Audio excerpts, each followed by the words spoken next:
The punishment that broke giants was never meant to train her. It was meant to make her quit, and she thanked us for it. Look, I have been a training supervisor at the Galactic Coalition Defense Academy for 16 cycles now, and I thought I had seen everything. I have watched cryolith recruits accidentally set themselves on fire during weapons training. I have seen Vortani cadets get stuck in doorways because they forgot to retract their sensory spines. I even witnessed Aquelans somehow manage to tie all 6 of their limbs into a knot during zero-gravity combat drills. That last one required 3 medics and a structural engineer to fix, by the way. But nothing, and I mean absolutely nothing, could have prepared me for the day that Corporal Jensen Reeves walked into my life and shattered every assumption I had about punishment, discipline, and the sheer bloody-minded stubbornness of Earthborn humans. Let me set the scene for you. The GCDA training facility orbits a lovely little moon called Tarix 7, which is about as welcoming as a plasma burn and twice as painful. We get recruits from 47 different species here, all eager to prove they have got what it takes to serve in the Coalition military. Most wash out in the first month. The ones who stay learn discipline, combat skills, and how to work with species that might have entirely different definitions of up, down, or whether breathing oxygen is a good idea. The training commander, senior drill coordinator Vex Thorian, was a Malurian, 8 feet tall, 4 arms, skin like burnished copper plating, and a personality that made industrial-grade sandpaper seem cuddly. Vex did not believe in coddling recruits. He believed in stress positions, endurance runs that would make your ancestors weep, and creative punishments that technically did not violate the Coalition's guidelines on cruel and unusual treatment. Technically. So, when this human girl, barely 5.5 feet tall and looking like a stiff breeze could knock her into next week, started giving Vex attitude during formation drills, oh, we all knew what was coming. You could practically hear the ominous music building in the background. Reeves had been here for 2 weeks. She was physically unimpressive by galactic standards. Skinny arms, no natural armor, no venom sacs, nothing. But she had this look in her eyes. This sort of tired amusement that suggested she found our entire operation hilariously inadequate. And when Vex barked orders at her using his full command voice, the kind that makes most species instinctively cower, she just raised one eyebrow and said, "That all you got, sir?" I actually laughed. I could not help it. Because I knew what happened next was going to be spectacular one way or another. Now you might be wondering why we even had humans at the GCDA in the first place. Fair question. See, Earth had only joined the Galactic Coalition about 3 cycles ago, which in cosmic terms is roughly equivalent to 5 minutes ago. They were the new kids on the block, the galactic equivalent of that person who shows up to a party uninvited but somehow ends up being the most interesting person there. The Coalition had discovered Earth during a routine mineral survey, and what they found was, well, alarming. Here was a species that had somehow survived on a death world, a planet with violent weather patterns, tectonic instability, thousands of large predators, and enough diseases to wipe out most civilized species 3 times over. And the humans, they had not just survived, they had thrived. They had conquered their entire planet, built cities, developed nuclear weapons, and were already planning to colonize their neighboring worlds. The Coalition Council had 3 options: quarantine Earth and pretend it did not exist, attempt to integrate humans peacefully, or wait for them to develop faster-than-light travel on their own, and inevitably show up anyway, probably armed and confused. They chose option 2, wisely in my opinion. But integration meant humans needed to understand Coalition military structure, and that meant sending recruits to facilities like ours. When I first heard we would be getting human trainees, I was skeptical. Actually, skeptical is too polite. I thought it was a terrible idea wrapped in a disaster and deep-fried in bureaucratic nonsense. Humans were small. They were fragile. They had no natural weapons, no armored hide, no redundant organs. They could not even regenerate limbs. For crying out loud, what kind of species evolves without basic regeneration? It seemed cruel to put them through military training designed for species that could bench press a cargo shuttle. The facility itself was a massive structure, 3 kilometers across and built like a fortress. Training zones, barracks, simulation chambers, medical bays, and of course, the punishment yards. Everything was designed to push recruits to their absolute limits. Vex Thorian ran the place like his own personal kingdom of suffering and self-improvement. Vex had served in the Coalition military for 42 years before taking this position.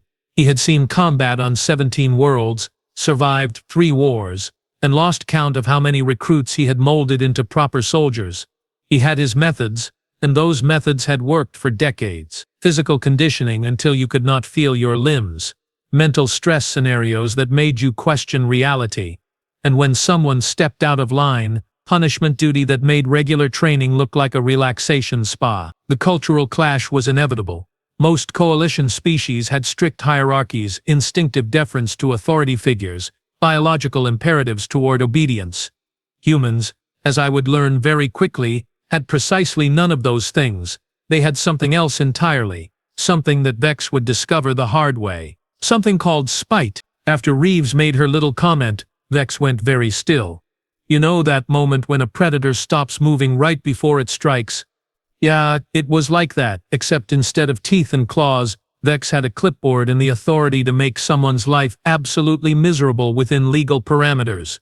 Corporal Reeves, he said, his voice dropping to that dangerous quiet tone that made smart recruits start mentally preparing their wills. I see you believe our training standards are insufficient. Perhaps you require additional conditioning to adjust your attitude. Report to Punishment Yard 3 immediately. Full gear. You will complete the Malurian endurance protocol. The other recruits, about 30 of them from various species, all made various sounds of sympathy. A few actually winced. The Malurian endurance protocol was designed for, you guessed it, Malurians. Species that average 8 feet tall and 400 pounds of muscle. The protocol involved carrying a weight equivalent to your own body mass up and down a 15-degree incline for 2 hours straight. No breaks, no water, no mercy. It was meant to be impossible for smaller species. It was meant to be a lesson. A demonstration that some things are simply beyond your capability, so maybe you should shut your mouth and follow orders. Reeves just nodded. Yes, sir. On my way, sir. No fear. No hesitation. Just compliance? But that look in her eyes had not changed. If anything, she seemed almost eager. I decided to watch. Partly because it was technically my job to supervise punishment details. Mostly because I had a morbid curiosity about how quickly this human would collapse, and beg for it to stop. I gave her 20 minutes. 30, if she was particularly stubborn. Punishment Yard 3 was essentially a large inclined ramp with distance markers every 50 meters. The weight packs were adjustable, and Vex personally loaded one to match Reeves's body weight, about 140 pounds. Which does not sound like much until you remember she was supposed to carry that plus her gear up and down a ramp for 2 hours. Reeves strapped on the weight pack, adjusted it across her shoulders, and started walking. No dramatic speeches. No complaints. Just one foot in front of the other, up the incline. The first 30 minutes went by. She was sweating, breathing hard, but still moving at a steady pace. Okay. I thought. Decent effort. She will break soon. 1 hour passed. Her pace had not slowed. In fact, she had developed this rhythmic breathing pattern in through the nose, out through the mouth, over and over. Her face was red. Sweat was pouring off her, but her expression was, I am not even kidding here, bored. She looked bored. Vex was watching too now, his forearms crossed, his copper-plated face completely unreadable. At the 90-minute mark, something bizarre happened. Reeves started humming. Some kind of rhythmic earth tune that matched her footsteps. A Quellan recruit who was doing standard conditioning nearby actually stopped to stare. You could see the poor guy's confusion. Punishment was supposed to break you down, make you regret your choices. It was not supposed to include musical accompaniment. When the 2-hour mark hit, Reeves walked down the ramp one final time, set down the weight pack, and stood at attention in front of Vex. She was drenched in sweat. Her legs were shaking slightly, but she was upright and conscious and apparently capable of speech. Punishment detail completed, sir. Do you need me to run it again, sir? I actually choked on my own saliva. Did she just ask for more? Vex stared at her for a long moment. Then he said, dismissed. Return to barracks. As Reeves walked away, I caught Vex's expression. It was the face of someone who had just realized they might have made a terrible miscalculation. And honestly, I was starting to think the same thing.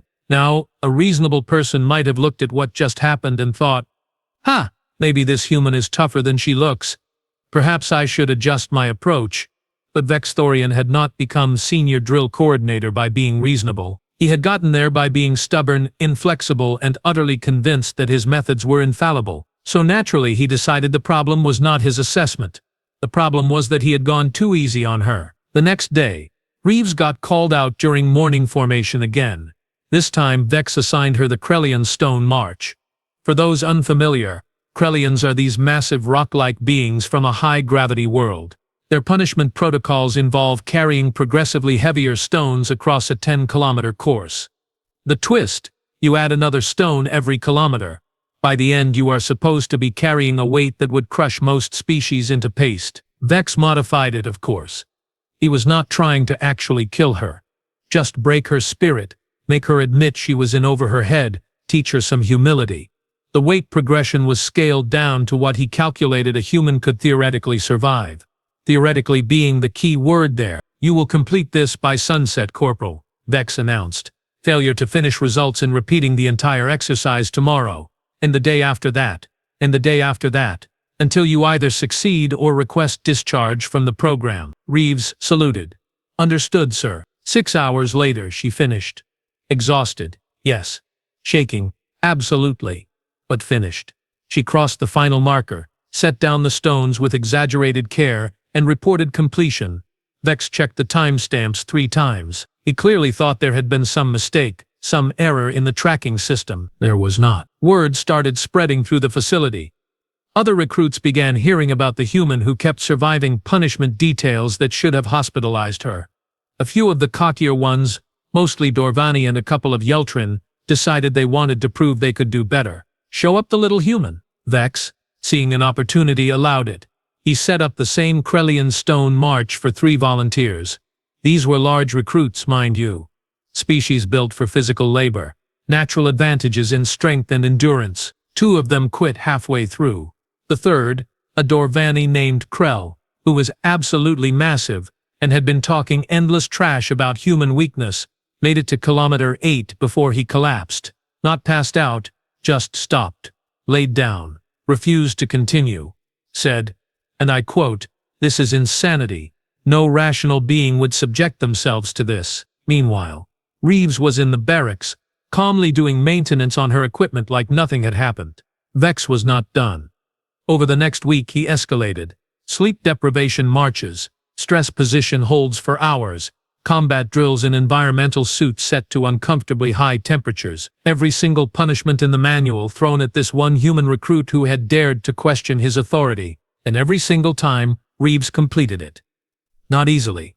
She was clearly suffering, but she never complained, never asked for relief, never showed anything except grim determination and that same tired amusement in her eyes. The really weird part, she started treating it like normal training. After the 4th or 5th punishment session, she stopped looking stressed about it. She would show up, nod at whatever fresh nightmare Vex had designed, and just do it.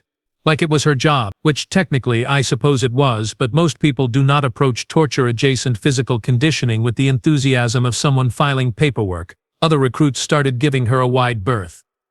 Not out of dislike, but out of sheer confused fear. There were whispers in the barracks. Theories about human biology, hidden augmentations, maybe some kind of pain suppression technology. I had a different theory. One that was slowly forming in my mind, getting darker and more disturbing the more I watched. What if this was not exceptional for humans? What if this was just normal? That thought kept me awake at night, and I was about to find out just how right I was. After watching Reeves complete her 7th consecutive punishment detail without breaking, I did something I probably should have done weeks ago.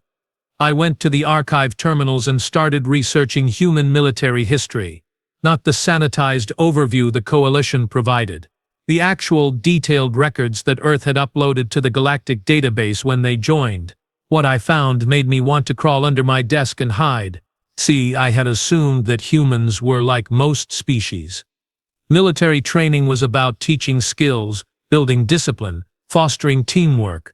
Punishment was a corrective measure, something you used sparingly when someone violated protocol. It was supposed to be unpleasant enough to discourage repetition, but not so extreme that it caused lasting damage. Humans, it turned out, had taken a completely different approach. They had looked at punishment and thought, you know what? What if we made this the actual training? I found records of something called boot camp. Every human military force had some variation of it. The premise was simple and absolutely horrifying. Take completely untrained civilians, subject them to weeks or months of deliberate physical and psychological stress, strip away their individual identity, rebuild them into soldiers. The methods involved sleep deprivation, constant physical exertion, verbal abuse, arbitrary rules designed to be impossible to follow perfectly, and consequences for failure that involved more physical exertion. It was a cycle, a self-feeding loop of exhaustion and demand, and humans just accepted this.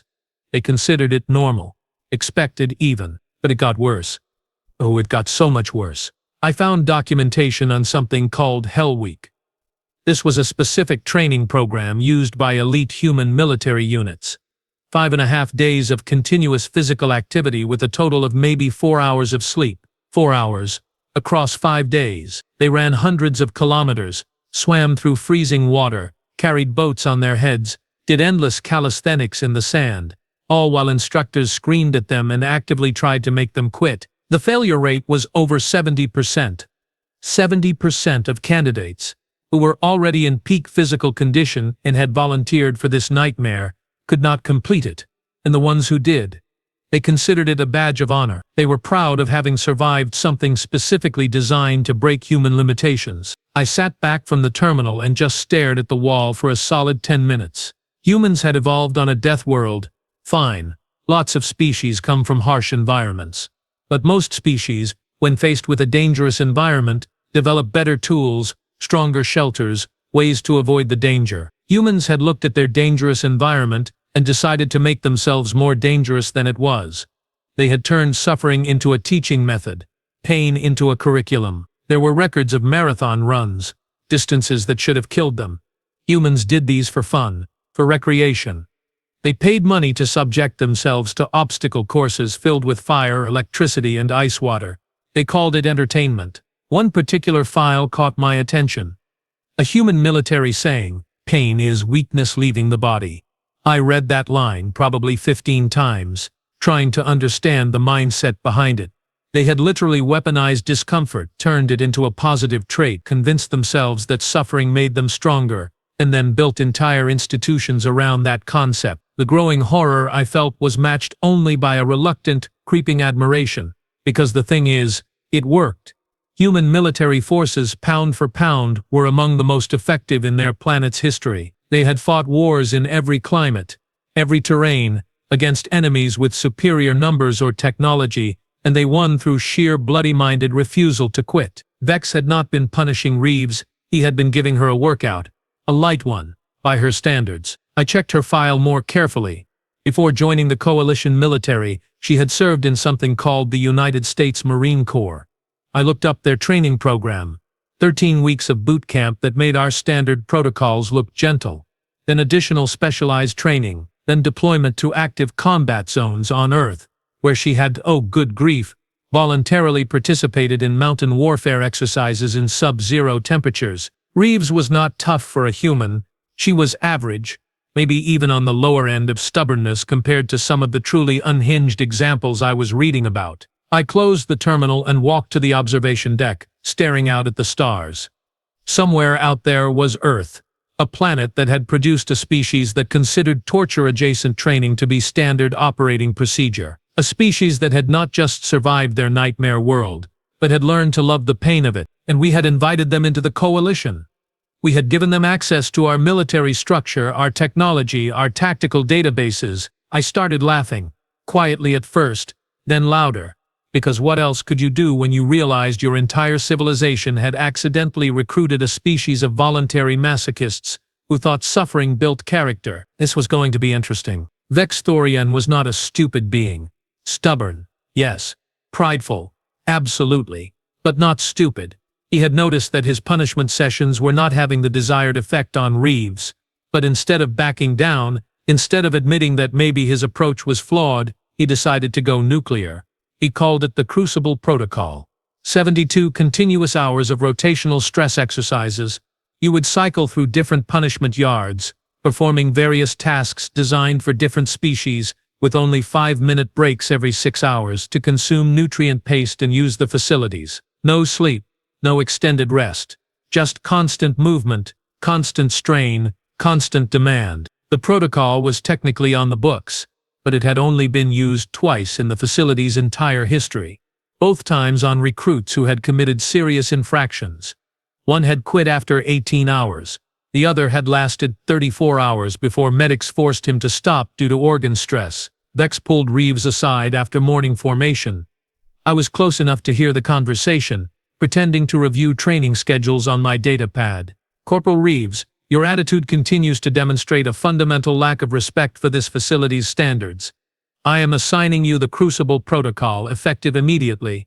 72 hours. Should you complete it, and I sincerely doubt you will, perhaps you will have earned the right to your opinions. Should you fail, you will be transferred to administrative duties and removed from combat training permanently. Reeves looked at him for a long moment. Then she smiled. Actually smiled. 72 hours, sir? I assume that includes the combat simulation rotations listed in Section 7 of the Protocol Manual. Vex blinked. She had read the manual. Of course she had. It does. Understood, sir. When do I start? Now. What followed was the most absurd spectacle I have ever witnessed in my entire career. Reeves started at Punishment Yard 1 with weighted carries, 6 hours of hauling supply crates up ramps, then she moved to Yard 2, for stress position holds and isometric exercises, then Yard 3 for the infamous Malurian incline runs. Then into the combat simulation chambers where she had to fight training drones while exhausted, and she just kept going. By hour 24, other recruits had gathered to watch. It became this morbid fascination, beings from dozens of species, standing at observation points, watching this small human simply refuse to stop. Her form got sloppier. Her pace slowed, but she did not quit. By hour 48, she was barely coherent, stumbling between stations, mumbling something under her breath that my translator could not pick up. But she was still moving, still completing each task. Her eyes had this 1,000-yard stare that was frankly terrifying. At hour 60, a group of 8 recruits submitted a formal petition to Vex. I saw the document myself. It politely but firmly requested that Reeves be removed from the standard training program because, and I am quoting directly here, her presence creates unreasonable performance expectations and damages morale among recruits who are physically incapable of matching her standards. They were not angry at her. They were just defeated. Watching someone casually exceed what they considered maximum effort had broken something in them. A Dorvani recruit named Vex actually broke down crying, saying he had trained his whole life for this and a human who had been here for a month was making him look like a complete failure. Vex rejected the petition. He was too invested now. This had become personal. Hour 72 arrived. Reeves completed her final combat simulation, defeating 3 training drones with what could only be described as aggressive falling in their direction. She stumbled out of the chamber, walked to where Vex was standing with his datapad and chronometer, and stood at attention. Her uniform was soaked with sweat. Her hair was plastered to her skull.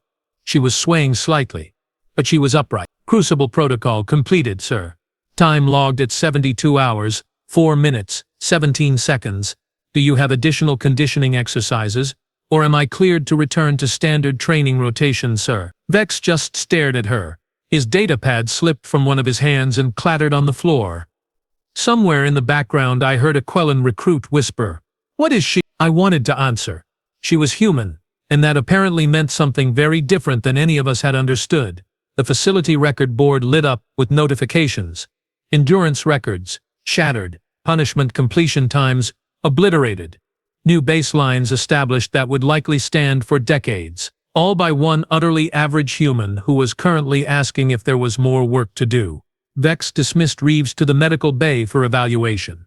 Mandatory, given what she had just endured. I followed her there, curiosity overriding my usual professional boundaries. The medical officer, a Thelian named Corso, ran every scan in his arsenal. Elevated stress hormones, muscle fatigue, minor dehydration, but nothing critical. Nothing that 12 hours of sleep and proper nutrition would not fix. While Corso worked, I asked the question that had been burning in my mind for 3 days. "Reeves, was that difficult for you?" She looked at me with those exhausted eyes and laughed. Actually laughed, though it came out more like a wheeze. "Sir, that was lighter than basic training back home. Marine Corps boot camp is 13 weeks of that, except the drill instructors are meaner and you are doing it in Georgia humidity. Plus, we had to memorize entire knowledge manuals and maintain perfect uniform standards at the same time. This was just cardio and strength work. Honestly, it was kind of refreshing not having someone screaming in my face about how my bootlaces were tied wrong. Corso dropped his medical scanner. I felt my secondary heart skip a beat. Lighter? I repeated. Yeah, I mean the no-sleep thing was rough, but we did 72-hour field exercises during advanced training. The combat sims were fun though. Good programming on those drones. She said it so casually, like she was discussing the weather, like she had not just accomplished something that had physically broken recruits from species twice her size. I left the medical bay and went directly to Vex's office. He did not bother knocking. He was sitting at his desk staring at nothing, forearms hanging limply. The look of someone whose entire worldview had just collapsed. She said it was easier than her basic training, I told him. He did not respond for a long moment. Then, quietly, I have been doing this for 42 years. I thought I understood physical limits, training thresholds, breaking points. He looked up at me. What kind of species builds stronger soldiers by treating recruits like we treat insubordinate criminals? The kind that evolved on a death world and decided the world was not harsh enough, I said. 3 days later, new facility policies went into effect. Human recruits would be assessed using human baseline standards, not coalition averages. Punishment protocols for humans would be redesigned entirely because our current methods apparently qualified as light exercise. And perhaps most significantly, human training methodologies would be studied and selectively integrated into coalition programs. The irony was not lost on me. We had brought humans here to teach them our ways. Instead, they were teaching us that maybe, just maybe, we had been going too easy on everyone else. Reeves returned to standard training rotation. She never brought up the crucible protocol again, did not brag, did not complain, just showed up every day and did the work. And Vex? He never tried to punish her again. I think he was genuinely afraid of what would happen if he did. Afraid she might thank him for it. So, here I am, 16 cycles as a training supervisor. And I finally understand why the universe should be very, very concerned about humanity. It is not their technology. It is not their weapons. It is not even their frankly disturbing lack of self-preservation instincts. It is that they look at suffering and see opportunity. They see pain as a teacher, discomfort as a guide, and absolute misery as character development. They have spent thousands of years perfecting the art of making themselves stronger by making themselves miserable first. And now they are loose in the galaxy, cheerfully volunteering for every dangerous assignment, every impossible mission, every scenario that makes other species file for hazard pay. Reeves graduated top of her class, by the way. Vex personally handed her the commendation. His hand was shaking. Remember when I said I had seen everything, that I had watched recruits do unbelievably stupid things during training? I was wrong. I had not seen everything. I had not seen what happens when you try to break someone whose entire culture is built on the idea that what does not kill you makes you stronger. Turns out, humans do not break, they adapt, and then they ask for more weight. Terrifying. Absolutely terrifying. And we invited 40 billion of them into our military. Good luck, Galaxy. We are going to need it.